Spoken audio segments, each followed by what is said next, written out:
Hey, what's up everyone? My name is Cameron and I just wrapped up the Ali Abdaal Creatorpreneur Course, and in today's video I'm going to talk to you about what I learned, what my experience with the course was like, and whether or not I recommend it to you. Some background on Ali before we get started. Ali is a YouTube creator that I have looked up to now for several years. If you've been watching my channel for a while, you know I pretty much quote him in any video talking about productivity. I love his videos, I love his content, and really just the way he goes about his life. He started his YouTube channel while in med school and continued it on even while working as a full-time doctor. He did this until he decided to pause his medical career and pursue his creative side hustle full-time. Ali currently has more than 3 million subscribers and makes content all about productivity, well-being, and overall just living your best life. His content on all platforms generates over $5 million a year. So now that you know who Ali is and you understand kind of the credibility he has to make a course like this, let's talk about what the course actually is. The course teaches creators that want to reliably, sustainably, and most importantly, enjoyably grow their side hustle and to treat their channels as a true business. Kind of similar to Atomic Habits and a lot of other productivity books, the course offers systems that you can implement into your own daily routine or workflow to help you optimize your workflow as a creator to work more efficiently and effectively. I was able to get free access to the course because I think almost a year ago, I replied to one of Ali's tweets that was asking a question for small YouTube creators. So as a small YouTube creator myself, I definitely reached out to him, and shortly after I was able to have a call with one of the members of his team. That's where they really kind of just dove into some issues that I have as a small creator, what I can do to kind of take my channel to the next level. And really it was just a great 45-minute conversation. In reward for having that conversation with them, they did allow me to have free access to the course. So that is how I was able to complete this course now free of charge. As far as I know, the course currently isn't yet available to the mass public, but if you click the link below, you can join the waiting list to get any emails and updates about the release of the course and the pricing and everything else.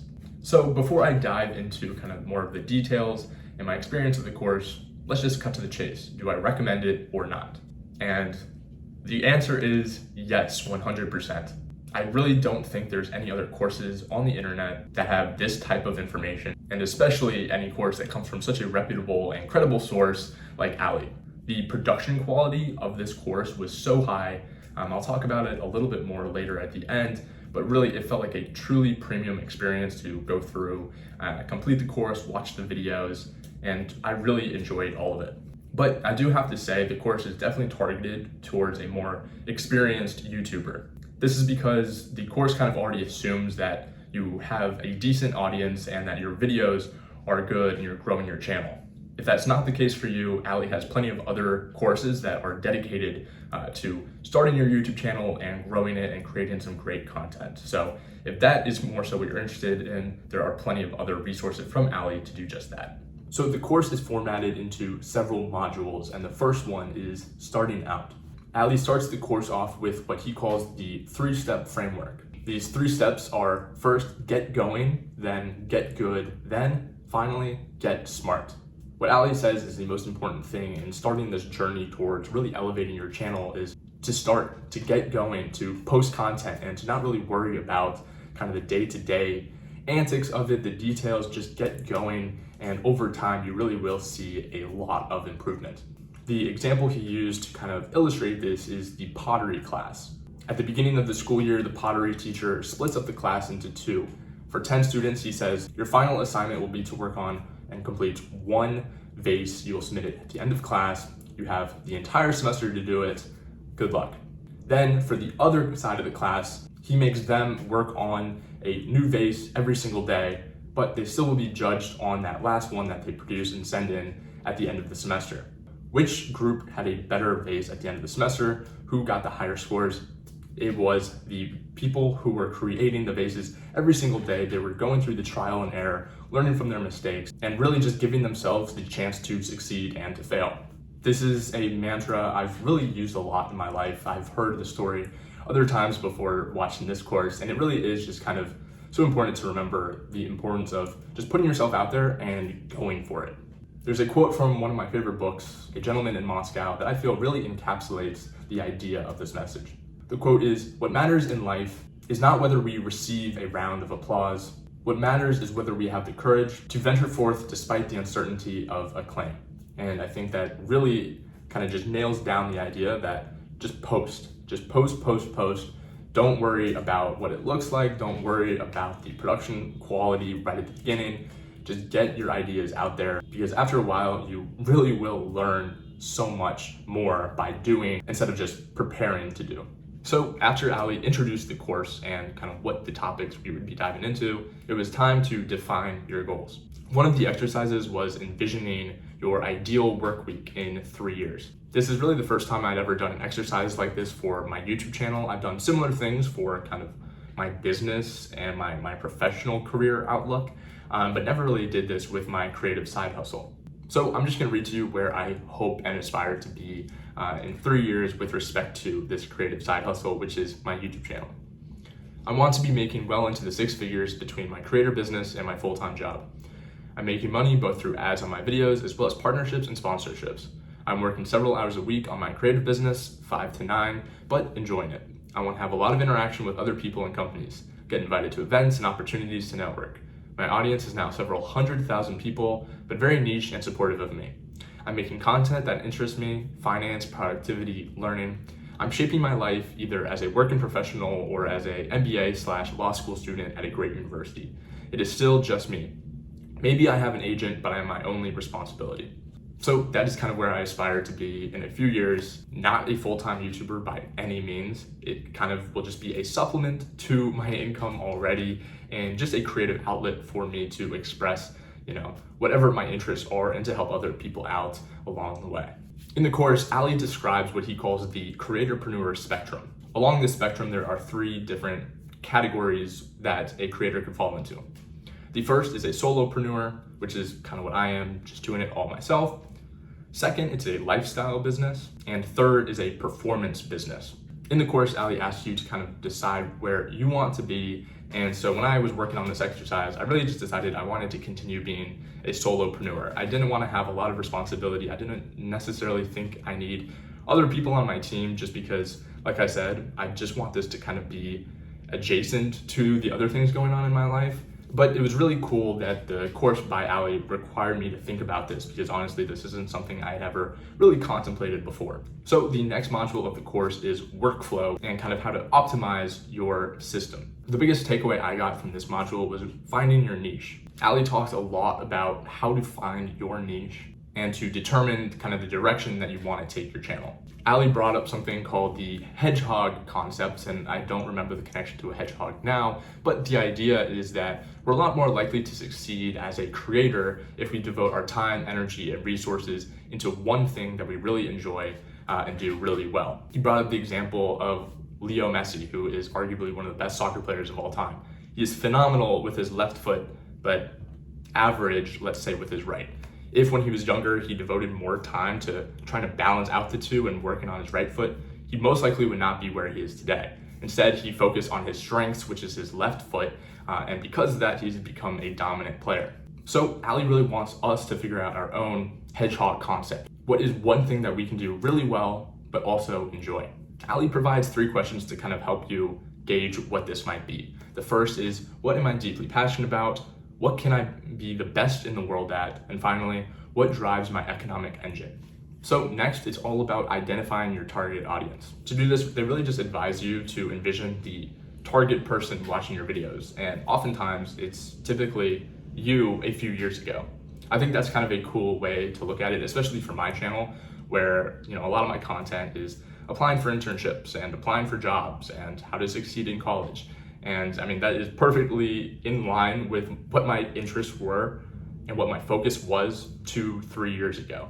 I now am in New York City. I'm about to start my full-time job. So my interests and my focuses are a little bit different. But I think by focusing on where I was a few years ago, I can really make some great content that will be valuable to a lot of people. Another interesting thing that Ali and his team proposed in this course for really elevating your channel is competitor analysis. And this isn't really something I thought about doing, but honestly makes perfect sense. Just like in the business world, within the creative sphere, it's really important to be paying attention to what your competitors are doing. I know for myself, it can be extremely helpful to just look at my YouTube browse section and to see what other videos YouTube is promoting, what other videos are getting a lot of views, getting some traction, and really just utilizing kind of that browse function to see what YouTube is promoting and kind of maybe target my own videos to somewhat copy that, but in my own style, because clearly those videos are being successful. The next section is pretty similar to the hedgehog concept, and that is standing out in your field. So this is all about finding your unfair advantage. To do this, Ali offers the MILES framework. So MILES stands for the different things that you could potentially have an unfair advantage on. And I'm sorry, but I'm gonna be reading off my screen here. So money, maybe you have more money than other people. Intelligence and insights, we've got greater book smarts, street smarts, or people skills. Location and luck, we live in an ideal location with plenty of opportunity for serendipity. For education and expertise, we went to a better university or have better mentors. And finally, status, we've got a greater level of influence, power, self-esteem, or confidence. Also, it's important to mention that you can get an edge over competitors by using your creativity, consistency, exceptional authenticity, or even just a killer combination of a few of these. Naval Ravikant, who is another great person to follow on Twitter, has a quote where he says, "It's much easier to be top 5 percentile at 3 or 4 things than it is to be literally the number 1 at something." So this kind of shows you the idea that maybe, instead of just trying to be the absolute best in your field at, making videos about sneakers, you can be pretty good at your field about making videos about sneakers and the stories behind them. Something like that, just an idea.